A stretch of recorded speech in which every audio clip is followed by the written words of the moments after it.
Eu não sabia que eu tinha filhos autistas com TDAH. Eu tratei 16 anos de ansiedade. E eu chegava no consultório psiquiatra, eu falava assim, doutora, a minha mente não para. Parece que tem um motor ligado na minha cabeça. Eu esqueço as coisas, eu perco as coisas. Desde criança eu tenho esse sofrimento. Eu tenho insônia, eu perco chave na escola e tal. Não, você tem a síndrome de tal, você tem a síndrome de tal, o cérebro acelerado. Eu falei, eu não consigo parar, parece que eu levo meu corpo ao limite. Eu não consigo, as coisas não param na minha cabeça, eu leio, tenho que reler, tal. Aí meu filho teve uma crise dentro do avião, eu levei ele, porque eu não queria que meu filho passasse por isso. E uma hora de consulta, ela falou, teu filho é TDAH. Eu falei, meu filho é TDAH? Porque o Bruno me deu muito trabalho na escola, muita ansiedade, muita hiperatividade. E daí eu falei assim, tá, mas eu já sei que é genético. Se ele tem, eu tenho. Aí ela falou assim, sim. Mas você já venceu na vida. Olha onde você chegou. Eu falei, não. Se eu tivesse vencido, eu não estava aqui. Ou seja, a ansiedade extrema que eu tinha foi de um transtorno não tratado. E ela falou assim, o teu filho não vai conseguir fazer uma faculdade se ele não tratar esse TDAH. Aí eu falei, mas a história dele vai ser diferente. Eu comecei a tratar um menino que tirava 20, 30, que eu escutava na escola. Ele não tem atenção, ele é isso, ele é aquilo outro. Entrou na universidade, começou a tirar 90, 10, 90, 10. O ano passado ele se formou, aos 22 anos, e já passou na ordem dos advogados de primeira. Então, o que acontece? No meio da igreja, eles não estão preparados para essa conversa ainda. Hoje eu quero que vocês me falem, porque eu estou trabalhando com isso há muitos anos. Entra muito no meu consultório, principalmente crianças, adolescentes, adultos, que eu mais atendo. Crises de ansiedade extrema, uns com depressão, ou aquele adolescente, aquela pessoa que é super, mega, power, tímida, não consegue falar. Na fase adulta, o autismo e o TDAH sempre existiram. Os transtornos mentais sempre existiram. Só que eles não têm uma direção. E hoje a igreja não está preparada. Me falem qual é a igreja que tem um lugar, um local para receber um neurodivergente. Hoje eu falo para vocês que nós temos perdido. Eu sei, porque eu vivencio isso. Na minha igreja, nós temos 8 autistas que descobriram na fase adulta. Eles não conseguem assistir o culto, porque é muitas luzes, muito som, muito barulho. Eles começam a ter crise de ansiedade. Ah, não, é ansiedade. Ansiedade não é. Vai investigar, vai ver. É um autista em potencial que não foi descoberto na infância. Então, isso está dando um boom na igreja, no mundo inteiro, porque essas pessoas estão aí. E essas pessoas têm Cristo. Agora, Jesus não está com a gente? Jesus não está com ele? Eu tenho uma família totalmente atípica, né? O marido diagnosticado com autismo, 2 filhos autistas, eu com TDAH. Agora você imagina, se você lembrar do pastor Conde, por que tudo para ele tinha que ser metódico? Exatamente do jeito que ele queria. E a gente tentava puxar para cá, não. Ele não aceitava que você fizesse para a direita ou para a esquerda. E o sofrimento que isso causava. E hoje a gente percebe tudo, só que hoje a gente tem mais informação. Não é que aumentou os casos, não é demônio, né? Só que acontece aquilo que a gente falou. Eu não tenho culpa do meu cérebro ter nascido diferente. Eu não tenho culpa de não ter dado certo ali. E eu preciso de ajuda. Então, assim, essas pessoas estão sofrendo e você vai ver, a igreja não está dando conta. Não está conseguindo dar conta disso, né? E aí, o que acontece? É onde você vê que a gente não ouvia depois da pandemia, que foi um boom mundial na igreja, onde a gente pegou quem? Pastores, obreiros e algumas pessoas cometendo suicídio. Isso. Eu ia tocar nesse assunto já. Antes de eu perguntar sobre isso especificamente, qual que seria a característica, talvez, eu sei que é difícil falar brevemente, mas assim, qual que seria a característica principal de alguém que está com TDAH?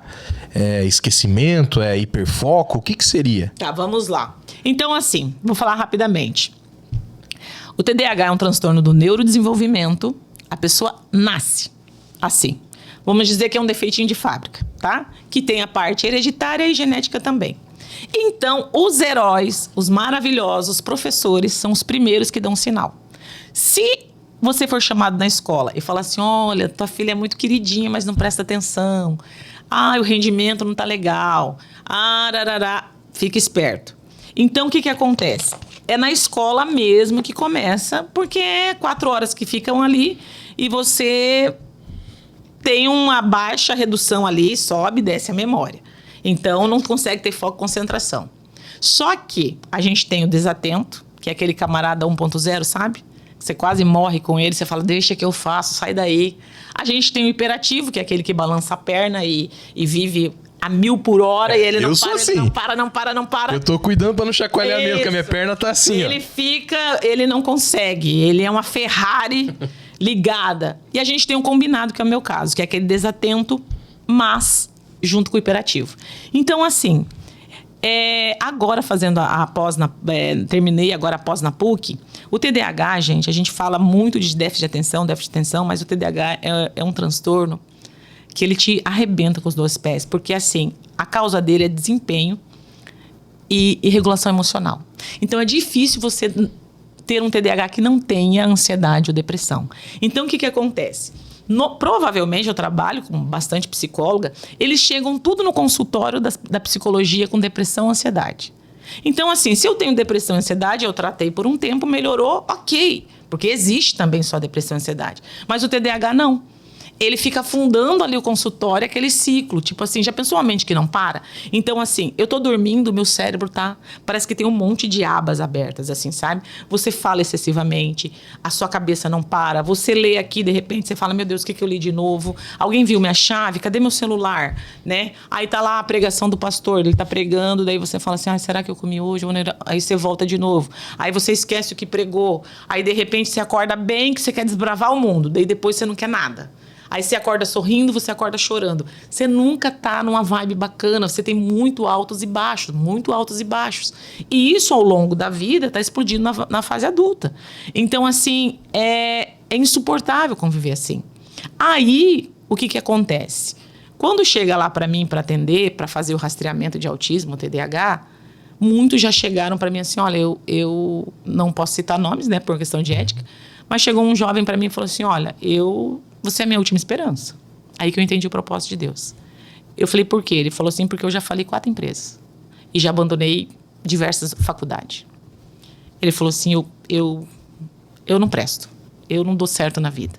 E se eu não descobrir aqui que tem alguma coisa, eu vou tentar o suicídio de novo. Porque das outras 3 vezes eu não consegui. Por quê? O TDAH é um transtorno que ele mexe nas emoções. Então, assim, ele leva... Nunca mais eu critiquei. Então, o TDAH, ele vai te levar ou para a comida, a compulsividade. Sabe quando você come por comer? Você não está com fome, você está comendo? Para compra. Você compra, o carrinho estourado de compra e você compra. Mas daí nós que é pobre já não tem como ir pra isso, ou né? fica endividado, né? Carrinho da Shopee cheio. Ou você vai para os vícios. Cocaína, bebida. Por isso que eu entendi que com 15 anos, antes de me converter, eu já estava entortando. Ou você vai para a prostituição, vício da prostituição, sabe? Ou você vai para uma dessas áreas. E o que eu percebo na igreja? Muitos crentes têm ido fazer consulta, as sessões comigo, e estão percebendo que é aquilo que eu te falei. Poxa, eu oro, eu jejuo, eu faço tudo certinho, mas eu não tenho... Tem alguma coisa errada comigo. Aí você fala, por quê? Porque eu já fiz tratamento para isso, não deu certo. Porque eu tenho conflito familiar. Às vezes eu sou explosivo. Às vezes eu tô com problema no crédito. Eu vivo endividado, eu gasto mais do que eu ganho. Isso está me incomodando. Então, há um transtorno ali, sabe? E o que acontece? Por que a vida do meu filho foi transformada? Porque eu agi cedo. Porque eu já estava estudando. O meu filho, eu falei, eu não quero deixar ponta nenhuma pro diabo agir na vida do meu filho. Então, o meu filho, que era para ser um fracasso escolar, ele hoje é um menino maravilhoso, é advogado com 22 anos. Porque eu fiz a intervenção, eu acreditei. Eu fiz o quê? Desconectei do preconceito, né? Porque tem de todos os lados. E a vida dele foi transformada, porque eu não queria o sofrimento que eu tive. Para ele não ter a crise de ansiedade, para ele não para a bebida. E o que acontece? Hoje, muitos dos meus pacientes são cristãos, que vão ali, bate a cabeça. Aí eles falam, não, eu me rendo. Eu preciso de ajuda, eu preciso... Porque é isso que tem que ser desmitificado. Todos os dias eu aprendo. A gente acha que Deus não vai permitir nada pro alecrim dourado. Sabe? É como se a gente fosse invencíveis, indestrutíveis Então, assim, eu sou crente, pode cair uma bomba na casa do vizinho, mas na minha não. Eu sou crente, meu vizinho pode ser autista, eu não. Eu sou crente, pode morrer a mãe dele, mas o meu não. E isso, quanto mais você vai tendo intimidade com Deus, você vai percebendo que a graça dele nos basta. E só o fato de ter o nome escrito no livro da vida já é o suficiente para ser grato de todas as oportunidades que ele tem aqui. E se ele deixou, e se a gente descobriu, e se ele permitiu, tratar isso da melhor forma possível e viver muito bem. Com certeza. Olha, a gente, falando desse assunto tão delicado que é o suicídio, eu dei um dado aqui um tempo atrás em um dos programas, eu falei sobre o aumento, principalmente depois da pandemia. Eu tinha um dado específico lá para falar sobre isso, do crescimento de pastores e pastoras que infelizmente chegaram a se suicidar. Teve um crescimento muito absurdo em 2, 3 anos. E muita gente tratou isso como, nunca conheceu Deus. A primeira coisa que falam é isso, tipo, não, esse aí nunca conheceu Deus, por isso que aconteceu. Esse cara não tinha uma vida com Deus, esse cara não sabe quem é Jesus, ele era pastor, então... Problema psicológico, é problema de ordem psíquica que a gente vê, a maioria deles. É claro que tem até uma pergunta que eu ia fazer aqui, como que a gente equilibra isso, a fé, a ciência e a espiritualidade sem anular o poder de Deus?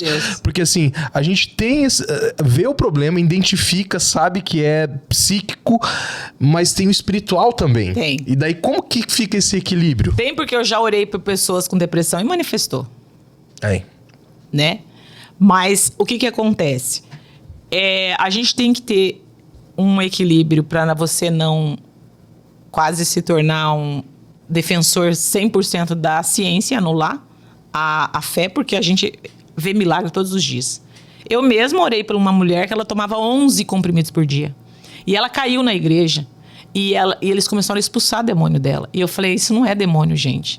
E uma pessoa que tomou 11 comprimidos. E o que aconteceu? Voltou, pastor, eu tomo 11 comprimidos para depressão, para ansiedade. Eu falei assim, olha, eu vou fazer uma campanha de oração com você 7 dias. TDAH é aquele, né? Fala primeiro, depois pensa. É assim, impossível. Prometi, eu vou lá. Aí, de 11 comprimidos, ela foi para 1. Então, o que acontece? Eu orei, eu jejuei, eu fiz campanha, eu fiz oração. E eu continuo com o problema. Você entendeu? Eu vou ali até onde Deus permitir que eu vá. Tem gente... Quantas vezes eu e você oramos por uma coisa e fomos curados? Quantas vezes a gente orou e uma porta se abriu? Agora, se eu tenho TDAH, eu tenho confirmado, com laudo médico, todos os sintomas, eu faço uso da medicação para TDAH.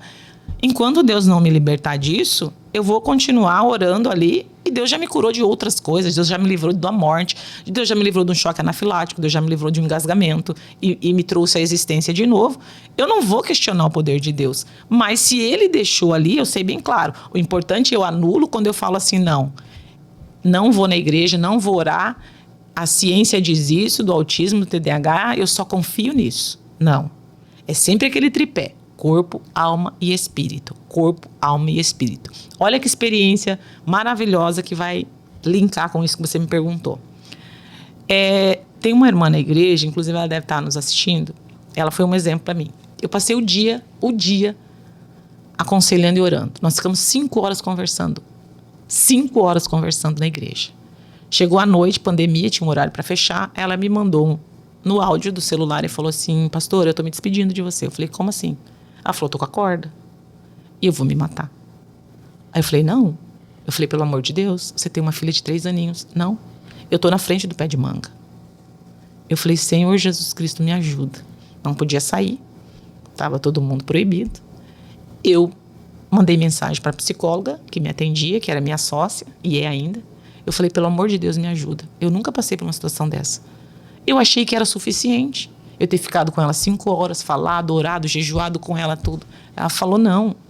E eu falei, me direciona. E ela me dava a palavra, eu falava para ela. E dava a palavra. Fala para ela isso, fala aí. E eu fui falando. Aí ela falou, pede para ela te dar uma chance. Você precisa que ela confie e te dê essa palavra de crédito. Eu falei assim, olha, você me dá só essa chance. Eu vou te ajudar. E ela falou, e eu fui. 3, 4 horas de conversa. Ela falou, vou te dar essa última chance. É a última chance. Eu falei, a última. Depois, não falar, depois disso você se mata. Deus a tenha, né? Até ali, não, tô brincando. Mas o que aconteceu? Ali Deus falou comigo. Eu falei, Deus, ela falou, eu vejo isso, vejo aquilo. Tá, vamos lá. Aí comecei, falei, primeira coisa, você vai orar e jejuar. Ler a Bíblia, a palavra. Ela começou. Um estudo, a gente não podia se encontrar, não tinha culto, tudo fechado. Essa mulher lia a Bíblia, orava. Lia a Bíblia e orava. Falei, segundo, eu já marquei uma psiquiatra para você. Juntamos lá, fizemos uma vaquinha. Psiquiatra tá online. Você aceita? Sim. Eu falei, não tem questionamento. Entramos com a psiquiatria. A mulher, pastor, eu tô melhor. Eu já consegui, os pensamentos foram embora. Aí, terceira coisa, a psicóloga falou assim, olha, eu vou atender ela 1 ano de graça. Pode mandar para mim. 1 ano fazendo sessão toda semana. E foi diminuindo conforme os pensamentos suicidas iam passando. Essa mulher foi melhorando. Fez um concurso público, passou e hoje é enfermeira no Hospital Municipal. Tem uma filhinha linda e maravilhosa. Agora eu te pergunto, se não fosse o tripé, só oração e jejum ia resolver? Não. Foi Deus em primeiro lugar, porque eu falei, declara na palavra que você vai melhorar, declara. Segundo, você começa a tomar essa medicação certinho. E terceiro, abre o teu coração, rasga o teu coração. Porque muitas vezes, na psicologia, na terapia, você tem coragem de falar coisas que você não fala pra ninguém. E tipo assim, essa pessoa não me conhece, não vai sair espalhando, eu vou abrir. E pôr pra fora. Quando eu fiz, achei bem legal, quando eu li a história de Freud, o pai da psicanálise, as pessoas só viviam no manicômio, nos hospícios. E ele foi para fechar os hospícios. O que ele fez? Eles colocaram as mulheres com depressão e ansiedade para conversar nas praças. Aí elas começaram a verbalizar, a contar, desabafar. Essas mulheres foram melhorando da depressão, da ansiedade. E a medicação foi reduzindo. Foi aonde ele falou, não precisa trancar uma pessoa no hospício ou no manicômio. Essas precisam pôr para fora. Pôr essa dor para fora. Ó, um pouquinho de ciência, viu? Um pouquinho de aula. Aí essas pessoas começaram a melhorar. Aí eles falaram, poxa vida, a psicologia também ajuda a salvar essas pessoas e a melhorar, entendeu? Então é o quê? Corpo, alma e espírito. Então a gente tem que saber separar.